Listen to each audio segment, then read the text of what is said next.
ଏହି ଭିଡ଼ିଓଟି ଦେଖନ୍ତୁ। ଏହି ଭିଡ଼ିଓ ଦେଖିଲା ପରେ ଆପଣମାନେ ଭାବିବେ ଏଇଟା ନିହାତି ଭାବରେ ଜାମ୍ମୁ ଆଣ୍ଡ କାଶ୍ମୀର ଆଡ଼େ ହେଇଥିବା ଗୋଟେ ଘଟଣା। ପ୍ରଥମେ ଏହି ଭିଡ଼ିଓଟିକୁ ଦେଖି ନିଅନ୍ତୁ।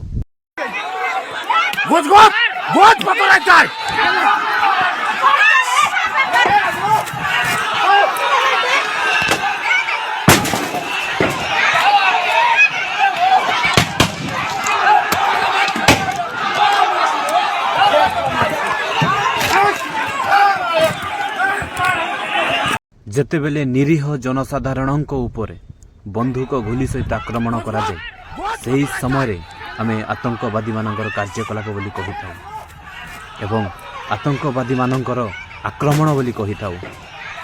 ଏହି ଭିଡ଼ିଓଟି ଆପଣମାନେ ଦେଖିଲେ ଏଇଟା କୌଣସି ଜାମ୍ମୁ କାଶ୍ମୀରର ନୁହଁ କି ପାକିସ୍ତାନର ଆତଙ୍କବାଦୀମାନଙ୍କ ଦ୍ୱାରା କରାଯାଉଥିବା ଭିଡ଼ିଓଟି ନୁହଁ। ଏଇଟା ହେଉଛି ଆମ ଭାରତର, ଆମ ଗଣତାନ୍ତ୍ରିକ ଭାରତର ଓଡ଼ିଶା ରାଜ୍ୟରେ ଥିବା ରାୟଗଡ଼ା ଜିଲ୍ଲାର ଏବଂ କଳାହାଣ୍ଡି ବର୍ଡ଼ରରେ ଥିବା କଣ୍ଟାମାଲ ଗାଁର। ହଁ ଆଜ୍ଞା, ଆପଣମାନେ ନିହାତି ଭାବରେ ଜାଣିଥିବେ ମୁଁ ବହୁତ ଗୁଡ଼ାଏ ଭିଡ଼ିଓ ପକାଉଛି ଏବଂ ବର୍ତ୍ତମାନ ଅନେକ ଲୋକ ଅଛନ୍ତି ଯେଉଁମାନେ ପର୍ସନାଲ ସୋସିଆଲ ମିଡ଼ିଆରେ ଅନେକ ପ୍ରକାର ଅପଡ଼େଟ୍ ଦେଉଛନ୍ତି କି ସିଜମାଲି ଖଣିକୁ ନେଇକି ବର୍ତ୍ତମାନ ଜନସାଧାରଣଙ୍କ ଏବଂ ସରକାରଙ୍କ ମଧ୍ୟରେ ଯେଉଁଭଳି ଭାବରେ ଉତ୍ତେଜନା ସୃଷ୍ଟି ହେଉଛି।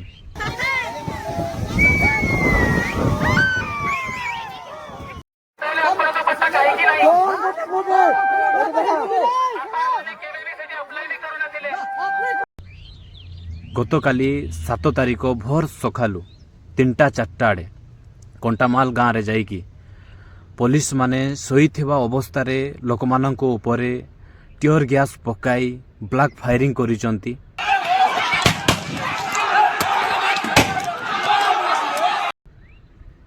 ଏବଂ ଅନେକ ପ୍ରକାର ଆକ୍ରମଣ କରିଛନ୍ତି।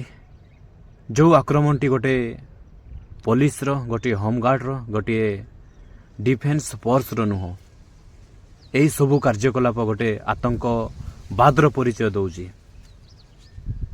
ଆଉ ଏଇଟା କୌଣସି ଆତଙ୍କବାଦୀମାନଙ୍କ ଦ୍ୱାରା କରାଯାଇନି। ଏଇଟା ଆମ ଭାରତର, ଓଡ଼ିଶାର ପୋଲିସ ଫୋର୍ସଙ୍କ ଦ୍ୱାରା କରାଯାଇଛି। ଆଉ ସେମାନଙ୍କୁ ପଠାଇଛନ୍ତି ଆମ ଭାରତ ସରକାର, ଆମ ଓଡ଼ିଶା ସରକାର। ଆଜି ଭାରତର ରାଷ୍ଟ୍ରପତି ଜଣେ ଆଦିବାସୀ ମହିଳା, କିନ୍ତୁ ତାଙ୍କ ଅଞ୍ଚଳରେ ଆଦିବାସୀମାନଙ୍କୁ ପୋଲିସ ମାନେ ଗୁଣ୍ଡାଗିରି କରି ହଇରାଣ କରୁଛନ୍ତି, ଆକ୍ରମଣ କରୁଛନ୍ତି। ତଥାପି ତାଙ୍କ ଆଖିରୁ ନିଦ ଭାଙ୍ଗୁନି, ତାଙ୍କୁ ଖରାପ ଲାଗୁନି। ଏସବୁ ସେ ଜାଣିଛନ୍ତି କି ନାହିଁ ମୁଁ କହିପାରିବିନି, କିନ୍ତୁ ବହୁତ ଦୁଃଖର କଥା। ଆଜି ଆମ ଆଦିବାସୀମାନଙ୍କ ମଧ୍ୟରୁ ଜଣେ ରାଷ୍ଟ୍ରପତି ହେଇ ଏବଂ ଓଡ଼ିଶାର ମୁଖ୍ୟମନ୍ତ୍ରୀ ହେଇ ବି ଏଭଳି ଭାବରେ ଲୋକେ ଗୁଲାମୀରେ ଶିକାର ହେଉଛନ୍ତି।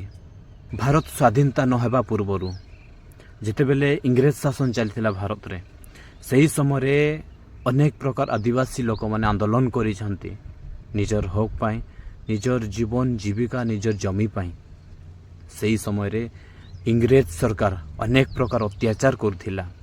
ଠିକ୍ ସେମିତି ଆଜିକା ଡେଟ୍ରେ ମଧ୍ୟ ହେଉଛି। ଏହି ଘଟଣାଟି ଘଟୁଛି ଓଡ଼ିଶାର ଅନେକ ଜିଲ୍ଲାରେ ଏବଂ ଭାରତର ଅନେକ ରାଜ୍ୟରେ। ଆପଣମାନଙ୍କୁ ଗୋଟେ କଥା କହୁଛି, ଏହି ସମୟରେ ଯଦି ଆପଣମାନେ ଆବାଜ ନ ଉଠାଇବେ, ସଚେତନ ନ ହେବେ, ଆଗାମୀ କିଛି ବର୍ଷ ପରେ ବ୍ୟକ୍ତିଗତ ଭାବରେ ମଣିଷର କିଛି ଜମି ନଥିବ ଏବଂ କିଛି ଅଧିକାର ନଥିବ। ଆଜି ନା ଅଛି ସାମ୍ବିଧାନିକ ରୀତିନୀତି, ନା ମଣିଷର ମାନବିକତା ଅଧିକାର। ବେଦାନ୍ତର ଯେଉଁ ଚାପରେ, ଯେଉଁ ପ୍ରଲୋଭନରେ ସରକାର ଗୁଣ୍ଡାଗିରିର ପରିବେଶ ସୃଷ୍ଟି କରୁଛି, ଜନସାଧାରଣଙ୍କୁ ସୁରକ୍ଷା ଦେଉଥିବା ପୋଲିସ ଫୋର୍ସ, BSF, ହୋମଗାର୍ଡ଼ମାନଙ୍କୁ ଗୋଟେ ଆତଙ୍କବାଦୀ ସୃଷ୍ଟି କରୁଛି। ଏଇଟା ନିହାତି ଭାବରେ ଆମ ଗଣତନ୍ତ୍ର ପାଇଁ, ଆମ ସମାଜ ପାଇଁ ଲଜ୍ଜାଜନକ କଥା। କିଛି ବର୍ଷ ପରେ ନା ଆମେ ବଞ୍ଚିବା ପାଇଁ ନେଉଥିବା ନିଶ୍ୱାସ ପ୍ରଶ୍ୱାସ ପାଇଁ ବ୍ୟବହାର କରୁଥିବା ଅମ୍ଳଜାନ ପାଇପାରିବା, ନା ଚାଷ କରିବା ପାଇଁ ଖଣ୍ଡେ ଜମି ପାଇପାରିବା। ସବୁ ଜମି କିଛି ପୁଞ୍ଜିପତିମାନଙ୍କ ହାତରେ ଥିବ। ଆଉ ଆପଣମାନେ ଦେଖୁଥିବେ ବର୍ତ୍ତମାନ ଯେତେ ବି ପୁଞ୍ଜିପତିମାନେ ଅଛନ୍ତି, କମ୍ପାନୀମାନେ ଅଛନ୍ତି, ସରକାରଙ୍କ ଦ୍ୱାରା ବଳପୂର୍ବକ ଦଖଲ କରୁଛନ୍ତି ଆଦିବାସୀ ଲୋକମାନଙ୍କର ଜମିକୁ ଛଡ଼େଇକି ସେମାନଙ୍କୁ ମାରିକି।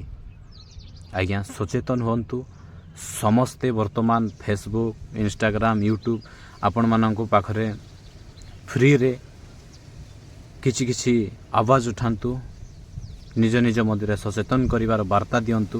ଆପଣମାନେ ଏହି ସବୁ ସୋସିଆଲ ମିଡ଼ିଆକୁ ସଦୁପଯୋଗ କରନ୍ତୁ ଏବଂ ସଚେତନ ସୃଷ୍ଟି କରନ୍ତୁ। ଆଗାମୀ ଆମ ଭବିଷ୍ୟତ ପିଢ଼ି ପାଇଁ ଯେମିତି ପରିବେଶ ସୁନ୍ଦର ରହିବ, ଆମେ ପିଓର ଅକ୍ସିଜେନ୍ ପାଇପାରିବା ଏବଂ ଆମ ପରିବେଶକୁ କେମିତି ସୁସ୍ଥ ସୁନ୍ଦର ରଖିବା, ଆମ ଜଙ୍ଗଲ ଜମି ଆମ ହାତରେ, ସେଥିପ୍ରତି ସଚେତନ ହେବା, ସଚେତନ କରିବା, ଆୱାଜ ଉଠାଇବା, ଅନ୍ୟାୟ ବିରୁଦ୍ଧରେ ଲଢ଼ିବା।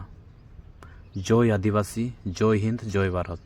এই ଭିଡ଼ିଓଟିକୁ ଏତେ ମାତ୍ରାରେ ସେୟାର କରନ୍ତୁ, ଆପଣମାନଙ୍କର ଆୱାଜ ଅନ୍ୟମାନଙ୍କ ପାଖରେ ପହଞ୍ଚାନ୍ତୁ, ଆପଣମାନଙ୍କ ମତାମତ ଦିଅନ୍ତୁ।